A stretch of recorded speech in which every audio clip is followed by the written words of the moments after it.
I get it, I do. Magic items are awesome. Your players love them and you enjoy homebrewing them. However, it's important for us to consider what makes a good magic item, because by doing so, we avoid magic item flops and make our games even better. So today we're going to be examining the top 7 mistakes game masters often make when designing magic items. Number 1, unlimited power. The Amulet of Infinite Wishes. Not only do you have infinite wishes, but you're also immune to all damage types. Shoot, this should be called the Amulet of Godhood. If you ever manage to get your hands on this, I 100% guarantee you every deity in the multiverse will be tracking you down. I wouldn't be shocked if something like this already actually exists. Probably over on the D&D Beyond homebrew or something, I don't know. Now this is probably the number 1 mistake I've observed with homebrew magic items. They're just crazy powerful. It's almost like the magic items in the book were just so lackluster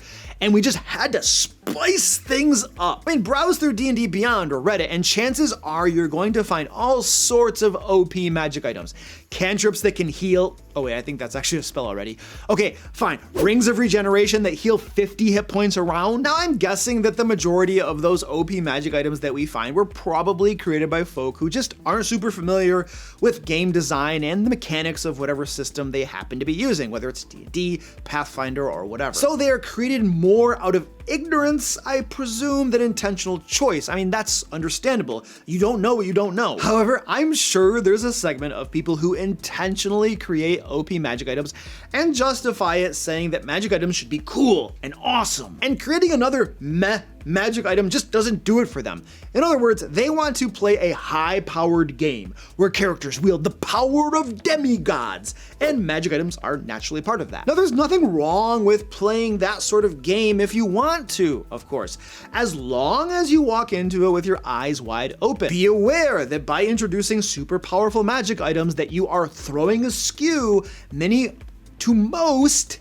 of the game design assumptions that go into the core rules of your system. This means you're going to have to adjust more than just the magic items. I mean, if there is an encounter building mechanic such as D&D's challenge rating system, something that most game systems have, well, it's not going to work that much anymore once you throw magic item power all off balance. I mean, not that in the case of D&D 5th edition it was super great to begin with, but that is beside the point. Other systems such as Pathfinder 2 have really tight encounter building systems, and those will definitely be borked. In fact, you're probably going to find a ripple effect across various game mechanics when you introduce super powerful magic items into your games. And that means you'll either just have to accept those consequences or get under the hood and try to adjust those mechanics as well. And if you're cool with either of those routes, rock on. But if you want to save yourself more effort and unintended consequences, it's far easier to keep the power level of magic items under control. You can still have magic items do something cool without it being game breaking. One simple technique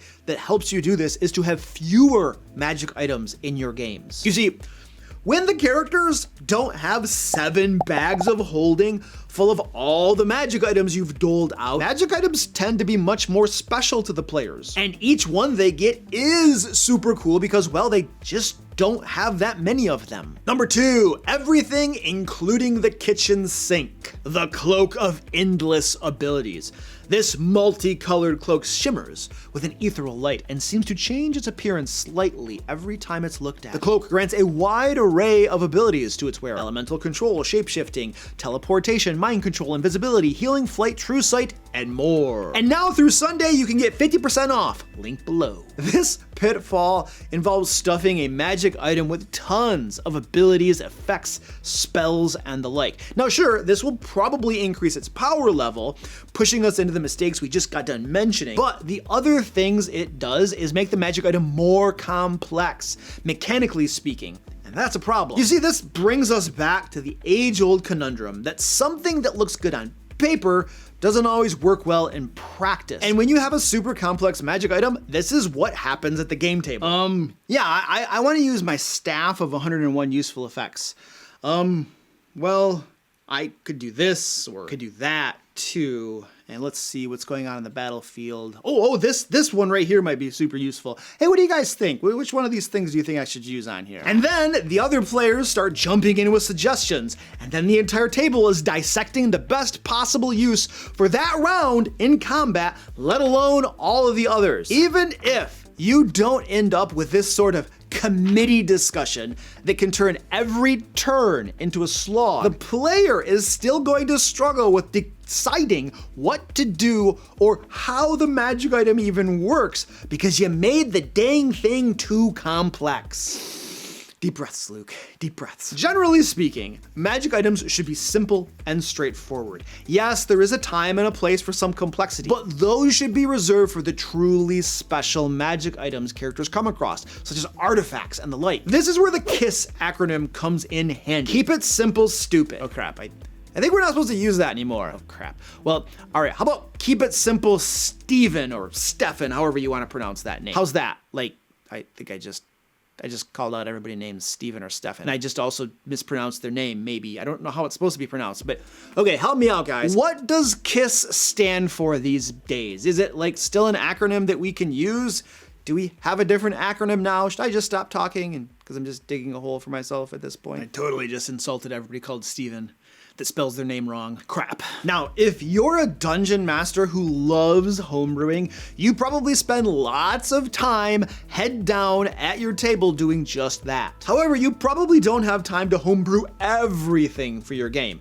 And that's exactly how Lair magazine can help. Get that homebrew feel without hours of prep. You see, every issue of Lair magazine contains a variety of resources that you can just drag and drop into your game. Things like adventures, one-off encounters, monsters, traps, puzzles, and yes, even magic items. Furthermore, my team and I design Lair magazine content to make your game easier and faster to prep. From eloquently written read-aloud text to area descriptions to role-playing and encounter notes, everything in Lair magazine is designed to make running your D&D or Pathfinder 2 game easy. Become a DM Lair patron at the link below and get a new issue of Lair magazine every month. And you'll also get other cool perks such as playing in games with me, which is probably fun. It may not be. You might think I suck and you just want to like join my game to tell me I suck to my face, which is fair. I mean, if you want to do that, I suppose you could.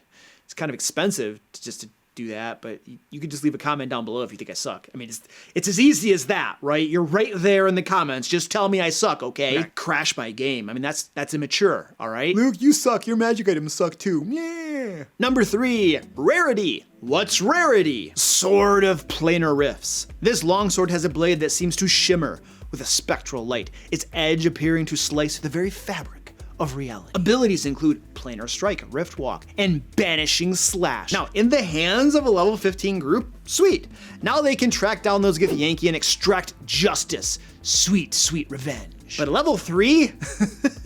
I bet you have been in a group that's done something like that before, haven't you? How did it turn out? Now, whether your game system uses rarities such as D&D 5e or item levels such as Pathfinder 2 doesn't matter so much as the purpose behind such systems, and that's to govern when magic items should be introduced to the game. For instance, in D&D, rare items shouldn't be introduced until level 5 or higher, and a very rare item until level 11 or higher. And my point here is that when you're homebrewing a magic item for your level 2 group, you should strive to create an item that is appropriate for their level. We already went off the deep end ranting about OP magic items. However, the group's level has a big say in determining whether something is OP or not. For instance, the D&D game I'm currently running for my Ancient Dragon patrons is level 18.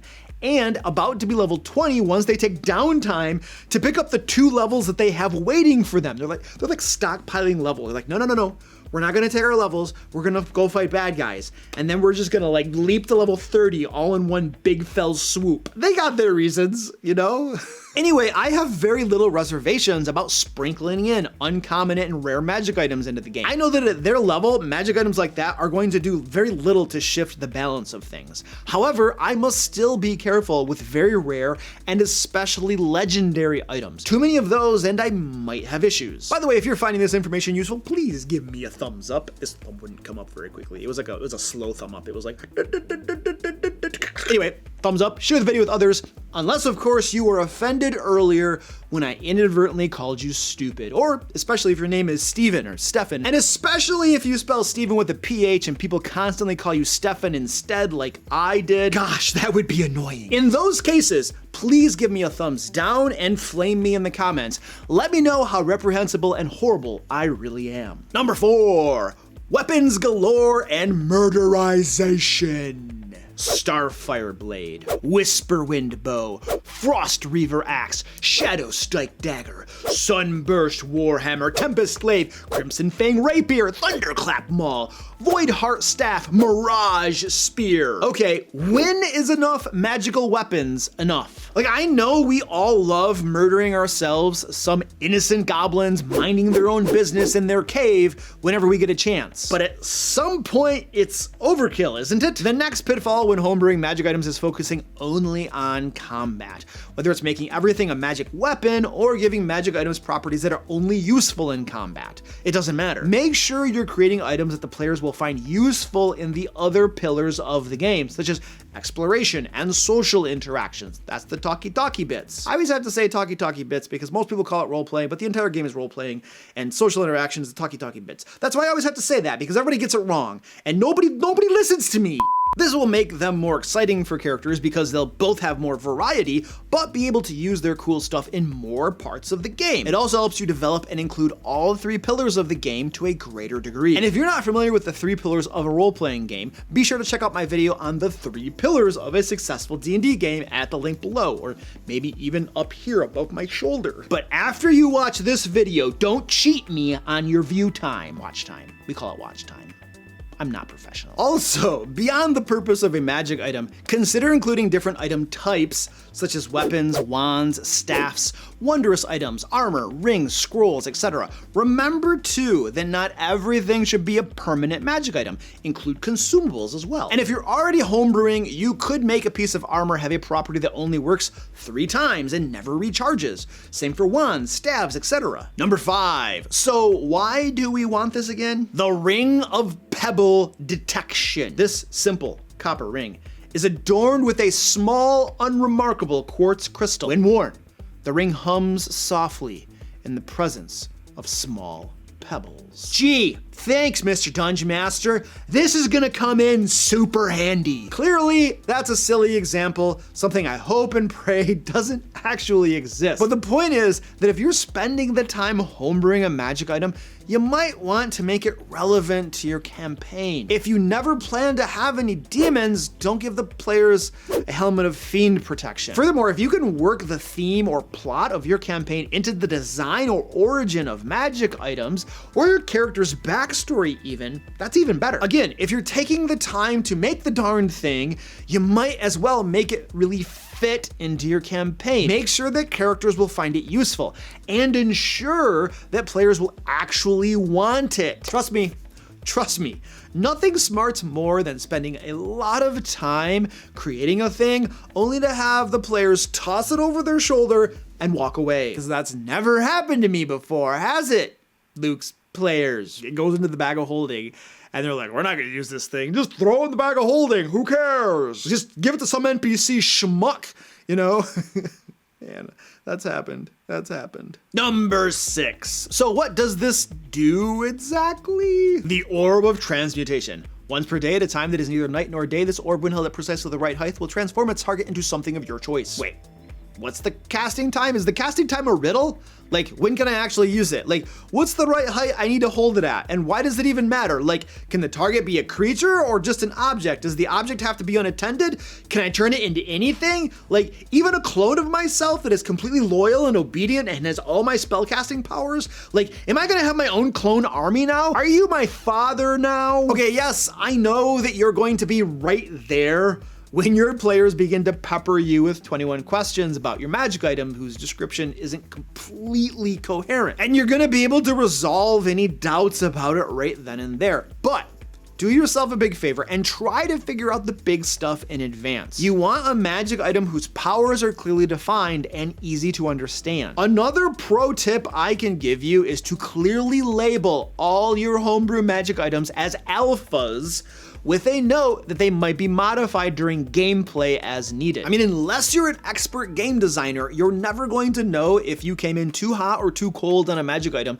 until it gets used in gameplay. And sometimes players come up with really clever uses of things that weren't intended that need some tweaking after the fact. So make sure your players understand that you reserve the right to modify it as needed. Setting this expectation in advance can avoid lots of pain. Number 7, but we can already do that. Amulet of Common Speech. This simple amulet is made of bronze and bears the symbol of an open mouth. It grants the ability to speak and understand Common. Okay, now maybe, just maybe, this might be useful if the characters give it to a creature they run across that can't communicate with them. Actually, that's probably a pretty darn good magic item, now that I think about it, especially if it doesn't require attunement. Okay, bad example, but this has been a long video, so just cut me a little bit of slack. Just use your imagination, okay? And pretend that the magic item replicated abilities that the group already had and thus had no need of. Because my point here is that when you introduce a new magic item, it should ideally bring something new to the table. It should be a spell or ability or effect that the group will not only find useful, but also add a new dimension to gameplay. Maybe they couldn't fly before, but now they can. Or the stupid monk refuses to carry ranged weapons, so that their being able to fly makes them a little bit less useless, because let's be honest, 5e monks are pretty pathetic for the first half of the game, aren't they? And then they turn into absolute powerhouses. Like, what a class, what a class. For an entire year of gameplay, you suck. Everything just pounds you into the dirt. And then for the next year, you're all powerful. It's like they sat down and like, okay, let's make a class where the player can suffer through that 1 year of gameplay and then feel totally vindicated and rub it in the other players' faces. Nice. Monks at high levels are crazy good. But those are just my thoughts on homebrewing magic items. Did I miss something? Let us know down in the comments. And don't forget to check out Lair magazine at the link below. I'm telling you, if homebrewery is your jam, you're gonna love what we have to offer. Now, if you'd like to learn more about what makes a good monster, check out this video right here. And until next time, happy game mastering.